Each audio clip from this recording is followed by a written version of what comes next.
This business is like the Wild West. Gold, silver, rare coins, lost treasures of history. You never know what's gonna walk through that door. Okay, so you got 130 bucks here. Watch this. I'm Evan Kale, and this is Pawn Man.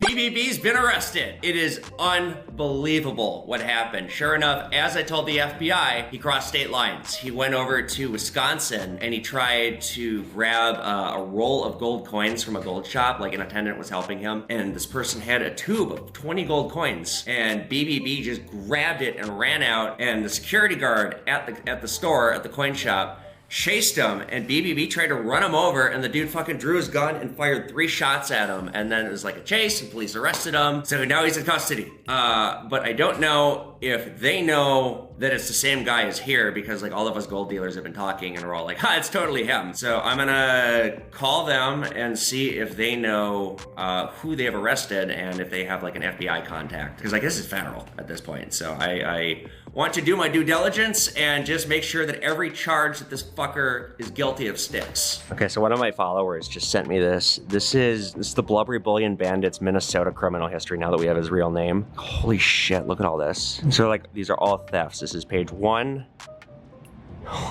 page 2, page 3. Holy shit, god damn. A couple days later, it's Friday, I just got an update. They just served a search warrant to the Blubbery Bullion Bandit's house and they recovered a lot of stuff, but unfortunately, it looks like he defaced all of the gold coins that he stole. So I have no way of proving that my gold coin with George Bush's face on it was his. So unfortunately, I lose $1,000, but the detective I spoke with just now just said that they're probably gonna throw the book at him. He's facing some serious time, so. Hooray! All's well that ends well. Fucker. You've been doing the Canadian dollars, so now I brought you the sets, the proof sets. Okay. 70s, 80s, maybe up until 90. Nice. How much a set? I was thinking like 12 and a half. Each set? Let me see what they go for. 12 bucks each? 12 bucks, that's what I said, yep. Okay, 12, I'll do 12. All right, that's fine. Yeah. I got 20 of them. Sweet. I got a bunch of belt buckles with coins in them. Oh, okay, so there's some with good coins and some with... Yeah, we got 2 silver dollars and just a little bit of extra stuff. 60 bucks? I think it's 70 bucks worth of coins. 75? So... More 75. 80 bucks. 80. Alright, 85. I'll do 80 on that. Ooh, you brought me slabs. I did bring slabbies, That's what's up. slabbies. What the damn these? Do you have a price in mind before I start digging? What do you mean? I mean, do you just have like a number in mind? No, I don't. Okay, I just I'm gonna go through them. meant to walk these around the show, but I forgot to. Oh, this is heavy though. 20 bucks for it.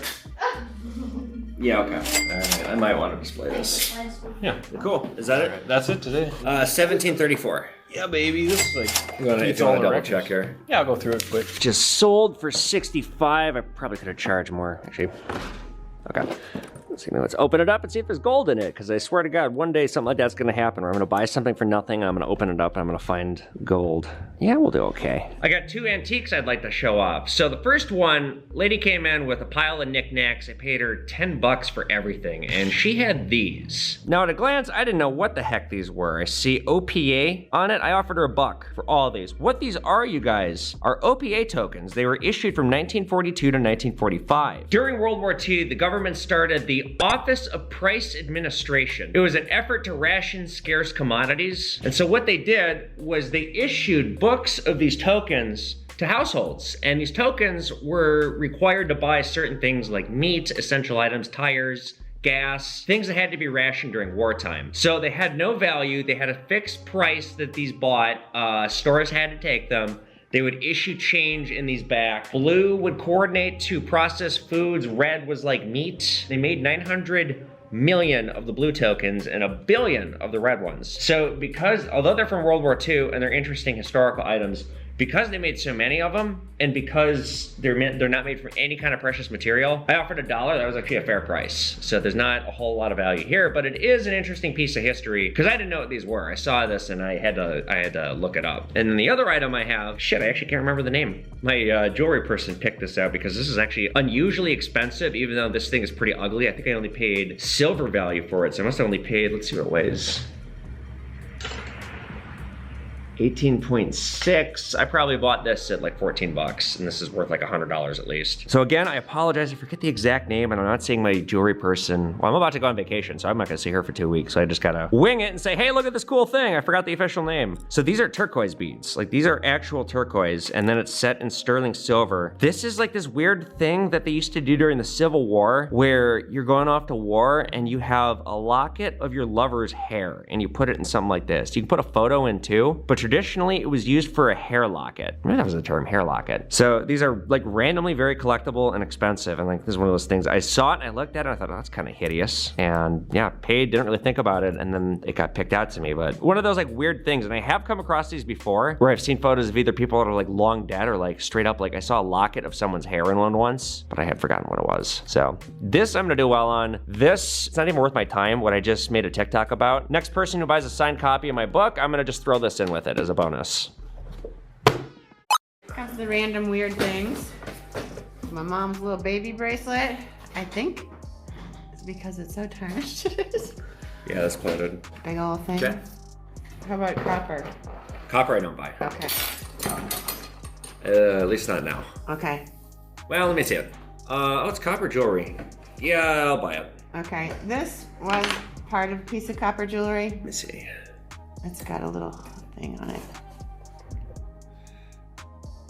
This one I wouldn't buy. Okay. Just because I'll sell this piece as is. Yeah. I'll give you $2 for all of it. Oh, sure. Okay, make it 12. And it's not in my garbage can. Maybe one day I'll buy copper. And in the meantime, this will just live in my basement. So yeah, I don't do a whole lot with copper, but I suspect on this piece, I'll probably be able to get 10 or 15 bucks for it. So basically, this is my money back. The silver. What do we do with Grandma Silva? What do we do with Grandma Silva? What do we do with Grandma Silva? We throw it away. And this copper, I guess, shall also live in my basement, because maybe one day I'll do something with copper. Probably worth about 15 or 20 bucks in copper. It's like maybe 3 or 4 pounds. So tuck it away. Let's go through this here. Nice little note, says Pawn Man. It's got payment info. I'm not gonna open it. A vintage Game Boy, and I don't know what's in here. Like a 32-year-old man.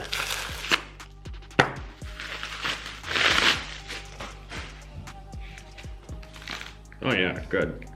These are old school cards.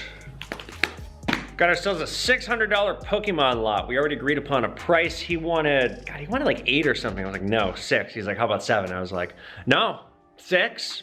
And he's like, okay. And I was like, yeah, that's right. So it looks like we got some newer ones, and then, oh, nice, first editions in here. Oh yeah, there's a lot of first editions. That's what's up. I have to make some room too. I got 45 bucks on Gerald Ford's dog's autograph. So this is a letter from Susan Ford on White House stationery. I don't believe that this is real. It looks like an auto pen did it. I mean, I'm not an expert on autographs, but just looking at it doesn't look like a legit signature, and it says dear friend. It's not personalized, but I do think this is real. There seems to be some inconsistencies with the ink. It looks like a natural splotch, and I don't see any reason why they would fake the dog's signature. What is interesting though as well is I don't know how many of these are out there, because I looked on eBay. I didn't find a single example of this. This is one of those things that's too weird to be faked. Let me take a look what you got. Telltale Things, about 16 Ds. God, this is so worn down.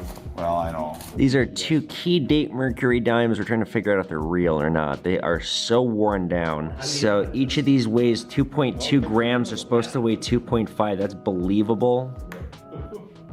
Yeah, I would think these are real. So if this is real, the 16D, this is worth a couple $100. The problem is this is an S, and you can see the S. See that S right there? But if you look here, supposedly this is a D, but where it should be, bottom left corner by that torch, it is so worn down, you can't possibly tell if that was a D or what that was. So it would be right here, but I just can't tell what this is because the wear is so bad. So I am not confident enough to buy this because I just don't know. You'd have to send it in. This 20 is kind of ratty. I don't do well on 20s that are this new. 1950 is not great. This one's got writing, so I probably wouldn't be interested in these. Yeah, so I usually have to guess. So I'll take a look. Let's see, it says sterling in here. So just to do my due diligence. A little bit of nitric acid. And it is not reacting, so that's good. If it turned green, that'd be bad. Okay, what's hard though is without smashing these apart, I have to completely guess, just based on experience. No, I can smash it apart and then I can tell you exactly what I can pay you. I'm gonna melt it down. Okay. Whether it's you or someone else. Okay, so you don't care? No. Oh, let's get to work then. Yeah, because I'd rather pay you fairly than underpay you by guessing. Yeah, and I get it. So you're thinking maybe those may be weighted too? Oh, these are for sure weighted. Okay. Yeah, I can feel it. There's concrete in all these. It says it too. So I'm gonna just step outside here and smash these and I'll be right back. Okay. All right, so I've never had a customer want me to smash their stuff like this. So I'm gonna just hit these with a hammer because you guys will see inside. See that? I don't want to make a big mess here. I made a TikTok about this recently. It's like more than 80% of the weight is just putty.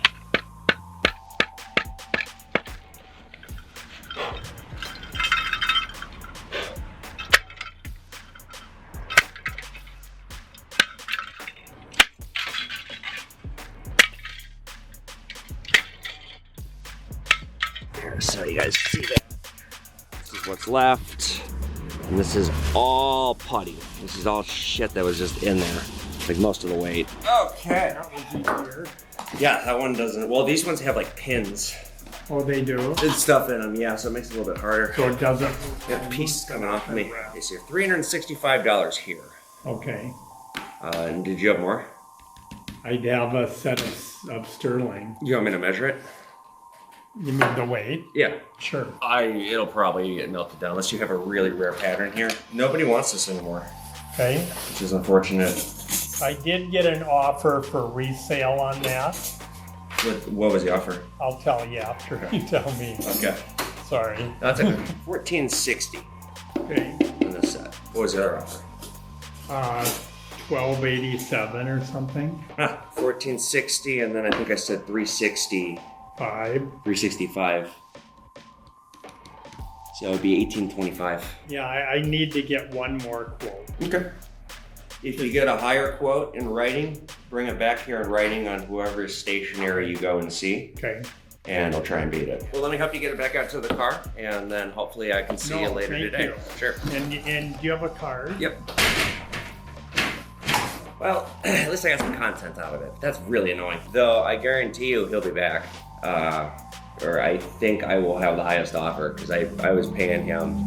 I could read on his face that he wasn't gonna do it. I knew that was gonna happen, so I thought I'm gonna give him my top offer right off the bat just to make this easy so he doesn't go running around town and come back to me in 3 hours. 3 hours later. Well.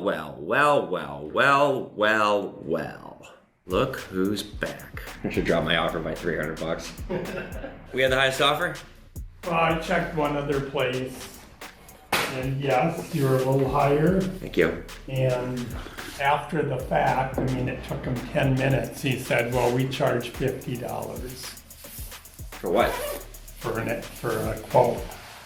Okay, $18.25 then. Okay. Okay. Is that fair? Yeah, that's fine. Okay. I just got some stuff from Europe in the mail, and only good things happen when I open the mail. So let's open it up. You guys can guess what it is based on my attire. And find out what's inside. Oh shit. It's us, and they even come with shirts. These were fucking expensive. So my controversial contact in Europe who's able to get me the North Korean stuff and the Syria stuff and all the other terrible shit that I buy minus the Nazi shit. He had graded North Korean coins and I wanted to buy all of them, but they're really ungodly expensive. They are so hard to get. This is a missile launch commemorative coin right here. This is March 1st movement of the 100th anniversary. Look at all these capitalistic loving fellows. Party founding museum.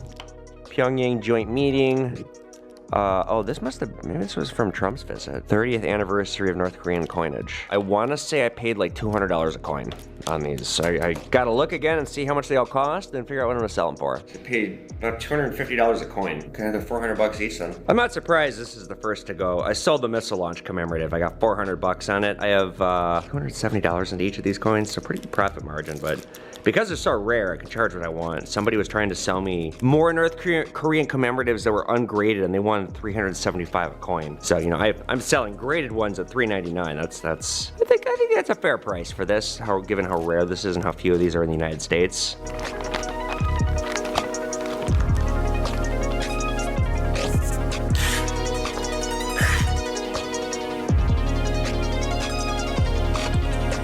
Alright guys, for this episode segment, because I acquired some very rare North Korean coins, I thought we would talk all about North Korea's money system, how they make coins, and how their government makes money. The Democratic People's Republic of Korea, or North Korea, as it is actually known to the rest of the world, was founded in 1948. Now, I just want to quickly say, it seems like any country that has the term democratic or people's or both in its title is anything but those two things to its citizens. It's like the country is just trolling the people that live there, like, yeah, it's in the title. We don't actually give you that shit, but it's in the title. That's good enough, right? Right. You don't get to disagree. You go to a camp.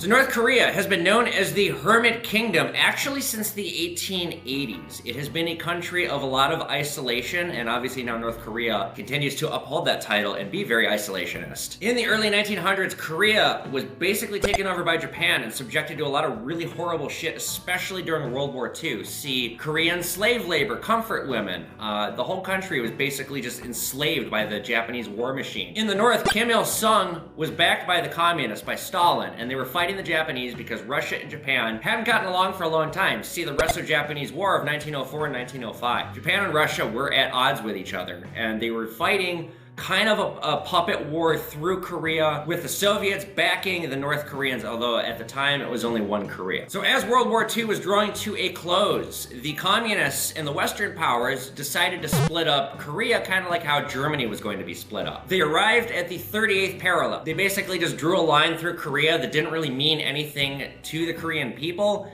It didn't take the Korean people into consideration whatsoever. It was a line that white people drew. In the creation of the 38th parallel, it was decided that the communists would take North Korea and the Western powers, the capitalists, the United States, would take South Korea. But they didn't really ask the Koreans, they just kind of did it. And so in 1948, South Korea had elections, but they kind of just ignored the North Koreans and were like, we got it down here. We were set up by the Westerners and y'all can come down and participate in this election, or y'all can fuck off. And fuck off they did. Well, not really. This was how North Korea came to form as a state and how Kim Il-sung came to take power and become the recognized father and founder of North Korea. He had fought adamantly against the Japanese during World War II and before, and he had led his people, to anointing himself into, well, I mean, he was propped up by Stalin, is a nice way of putting it. And you guys, it is very complicated to summarize North Korean history. I'm not attempting to give you guys an entire history lesson here. I just want to provide a little bit of background discourse. So the North, feeling cut out from what happened to the South and feeling, well, they wanted to unify the rest of Korea. So the North invaded the South, and this is how the Korean War starts. Now, unfortunately, what happened was, it was a bit of a misinterpretation. President Truman jumped on this like as soon as it happened. This is probably, it's in tune with how we see presidents acting now, where something happens and they just do something back as a response. This was a really quick response, and frankly, it wasn't a well hashed out response. It was thought that the North was invading the South at the behest of Stalin. And although that's kind of true, that's not entirely true. And they put way more thought into this and the threat of communism taking over South Korea than was actually there. The reality was the North and the South just wanted to reunify because the 38th parallel didn't make sense to the people who lived in Korea. And so what you have, America gets involved in this war, and the Korean War is largely the forgotten war, at least in terms of American history. We don't think about the Korean War that much, but the Koreans sure do. The North Koreans do especially. There were more bombs dropped on civilians in North Korea during the Korean War than there were in Vietnam and World War II.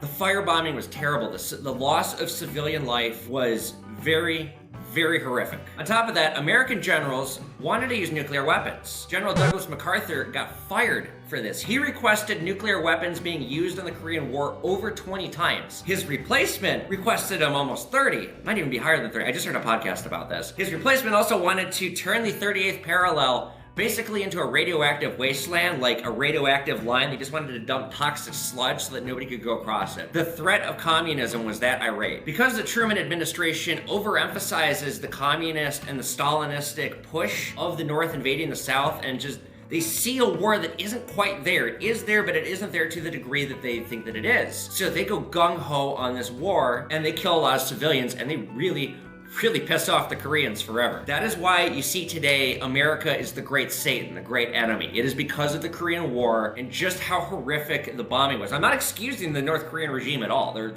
the worst regime on earth. But just to give you some context into why they hate America so much and why they're so dug in. So after the Korean War, they are propped up by the Soviets, and they get backing, and they go like this. Now again, just skimming the surface, I'm not gonna give you a full history lesson, but the country falls in around Kim Il-sung. He becomes the supreme leader, the god. They make this mythology about, you guys have heard some of these ridiculous North Korean myths. It's part of why I think the North Korean shit is so funny, because the myths are so cartoonishly ridiculous, but the people there believe it, because they have this isolated kingdom that is just subjected to one family's rule. So Kim Il-sung died in 1994, again, still seen as the father of North Korea. His son, Kim Jong-il, took power, remained in power until his death in 2011, and then 29-year-old Kim Jong-un took power at the end of 2011. And when Kim Jong-un took power, everybody thought the regime was done. Kim Jong-un is the Kim Jong-ilist of the dynasty. He actually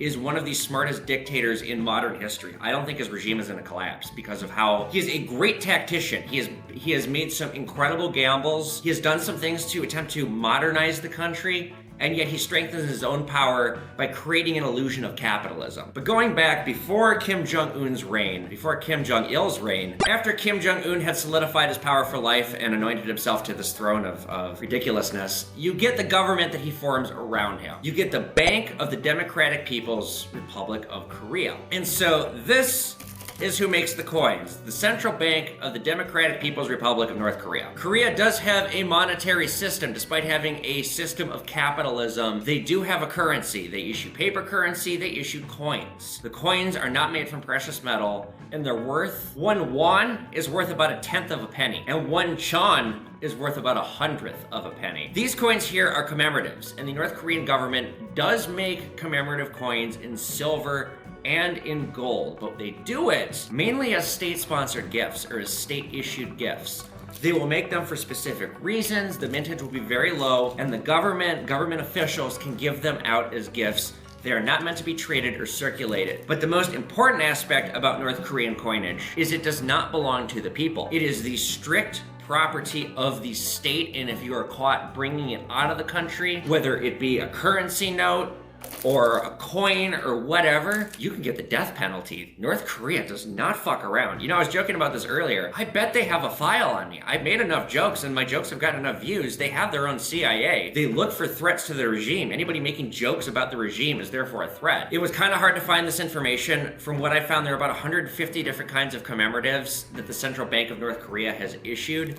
Like I said, they all belong to the state. There are gold coins as well. I could not imagine how expensive a gold coin from North Korea would be. I would love to own one, but I would think it would cost at least $6,000. The state is so controlling over the monetary system and the flow of coins and money going in and out, at least for commercial purposes, it will issue cancellation stamps on notes that it thinks might end up on a secondhand market. It is estimated that about 0.5% of all North Korean coins have made it out of the country. Meaning this coin here is, it's like 1 in 200 coins will make it out of the country. North Korea is seen as a bit of a joke on the world stage, but it's not a joke, is the amount of gold that they have. It is estimated their gold reserves top $120 billion. They also have enough chemical weapons, just chemical weapons, to end all life on Earth. They have nuclear weapons, and they are a state-sanctioned mafia. For North Korea to attempt to modernize at all and allow Western influence in is to potentially dismantle the entire regime, something the CIA's been wanting to do for a long time. They're very paranoid, they're very worried, they have an absolute stranglehold. I would say the Kim dynasty is one of the top 5 most powerful families on earth. What makes the North Korean regime to me so interesting and frankly just so scary is how their government makes money and how they operate. They use the guise of diplomatic immunity to carry out a criminal enterprise that stretches all across the globe. You're not going to arrest a North Korean diplomat. You could be risking a nuclear war. So what happens is when they send state officials to other countries, even if they're on official business, they might show up in a private plane. The private plane is loaded full of meth. They manufacture drugs. They are involved in the human sex trafficking ring, slave trafficking ring. North Korea is the only country on earth to officially not have outlawed slavery. If you are a person in North Korea and you're guilty of, I don't know, a certain crime, like let's say you're trying to smuggle a gold coin out of the country, they might kill you or they might do the 3-generation penalty. And that is you and your kids and your parents are all locked up for life because you fucked up. When they do this to people, they throw them in mines, they throw them in prison labor camps, they work you to death. And the country makes money on the textiles and whatever's coming out of these mines and these factories, these death factories that they have. Officially, China follows the UN sanctions because the UN has sanctioned North Korea into the ground. Nobody trades with them. They don't really have anything to trade. A, they're sanctioned, and B, they're just so isolated and their reserves are, minus their criminal enterprises, they don't have that much of a GDP. Their other criminal enterprise activities include cyber crimes, hacking, cryptocurrency theft, any kind of fraud you can imagine. There's a podcast I just listened to I'd really recommend. It's called Big Brother, and it's all about Kim Jong-nam, Kim Jong-un's older brother, the rightful heir to the throne of North Korea. Long story short, he lost his path to becoming the supreme leader of North Korea because he tried to go to Tokyo Disneyland in 2003, and he got caught with his fake passport, and it was very embarrassing to the regime. Like, that is what did it. He was instrumental in North Korea's hacking program. So now North Korea will pick children to be hackers, and they will train them very much like how they'll pick ballerinas, or they'll pick other individuals that are, you know, the top of their class to do some kind of activity for the regime. North Korea has a very sophisticated hacking program. And it is because of Kim Jong-nam in the 1990s, when his father was telling him, hey, I want you to start taking this shit seriously. He started studying economics and he started importing computers into the country. He started their hacking program, and that is probably their biggest cash cow of the entire state. And he was rewarded for this by being poisoned by nerve gas in an airport in 2017. VX is what they use. Apparently it's a very nasty way to die. The whole thing I'd strongly recommend looking into. In short, North Korea is a state-sanctioned mafia. They operate with total control. They have complete control over their own money system. They view America as a terrible enemy. They view capitalism as a terrible enemy. They're very wary of reforming and changing because they want to protect their own regime. The regime completely follows the dictator. It is like a cult. You guys might remember when COVID happened, it was thought that Kim Jong-un got COVID and died. His sister, Kim Yo-jang, has been in talks to, you know, if something happens to Kim Jong-un, maybe she'll take over. That bitch scares the hell out of me. I have heard that she is an absolute monster. This is a regime that will do anything to keep its strength, and I think it is one of the most interesting things on the planet right now is North Korea, how they operate, talking about all this. And the question is, can they maintain their regime? I honestly don't have an answer. I would think that they can. Everybody thought the regime would topple within 3 years when Kim Jong-un took power. And like I said, he's the Kim Jong-ilist. He is a great strategist and tactician. I don't think this regime is going anywhere anytime soon. They have too much money and power, and they brainwash their people and threaten their people so well. I mean, I couldn't imagine what it's like to live in North Korea. But as far as why I think this is so important and why I talk about this shit and why I buy commemorative coins from North Korea and Nazi shit and all the other terrible stuff that I traffic in is discourse. All that we can do, you guys, is talk about this, acknowledge how terrible it is, and hope to hell that through items like this, in the future, we can look at something like this and learn a lesson. And that's the magic of North Korea. I kind of hope they don't see this, because like I said, I'm sure they have a file on me, and they don't need to add any more to it. But I am going to keep making jokes about him. I don't need my father. I am strong. Alright guys, just like that, it is the end of the day and the end of the episode. If you guys like this video, be sure you give it a thumbs up, hit the notification button so you guys know when new episodes of Pawn Man are coming out. Become a Pawn Man Patreon. Every dollar I get goes toward improving my show. Follow me on social media, at Evan Kale, at Pawn Man. Get my books on Amazon. Post your questions in the comment section below, and I'll see you guys back here for another episode of Pod Man. Later, guys.